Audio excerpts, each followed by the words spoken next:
Hi, I'm Luke Ron with Bane-Welker Equipment out of the Crawfordville store. I'm the service manager there, and today we'll be covering daily planter inspection checklist. So first thing we check coming right out of the tractor, right over by the hitch. I always like to check your oil level so you can see where your oil level's at. Moving on, the next thing I always like to check every day is this case drain line. It's really important that we make sure that's making a good connection. If it's not, this is actually the low pressure return or a zero pressure return for the vac motors and the bolt fan motors. So we like to make sure that's connected. If you lose that connection, what will happen is it'll start leaking internally and then blow the seals out of the bolt fan vac motor. So another thing I like to check is just take your phone and set it on the toolbar frame and make sure that the toolbar is level. So that way the row units aren't leaning forward or backward. We get nice emergence that way. Another thing we like to check as we work our way around the planter is your marker shear bolts.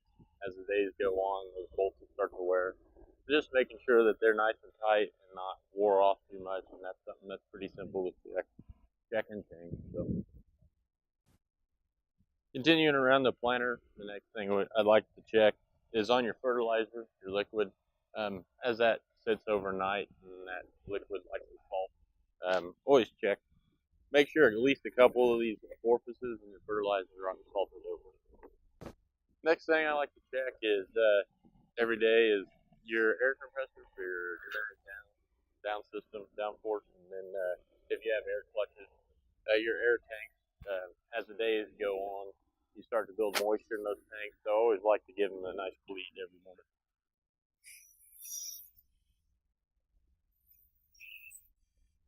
And then you know that when they're fully seated, that you won't have more leaks for the rest of the day. Another thing we like to check and just go through the rows is on these openers. Make sure that none of them are warped. What will happen is if you hit a rock or something and that blade's warped, what will happen is that as they come around, they'll get tightened and those openers will lock up and start plowing. You'll still be dropping seed and making populations, but you won't get the right opening for a good improvement.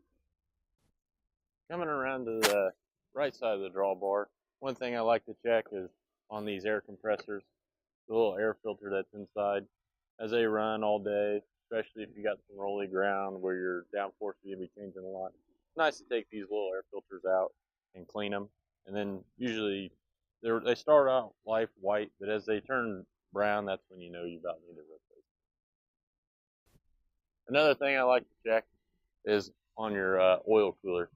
That's one thing that guys miss out a lot is they blow the radiators out on the tractor or their combine, whatever. But seems like most people neglect the oil cooler, blowing it out every day or at least every other day, especially when you're planting beans and you're in a lot of fodder, getting corn stalks stuck on that cooler.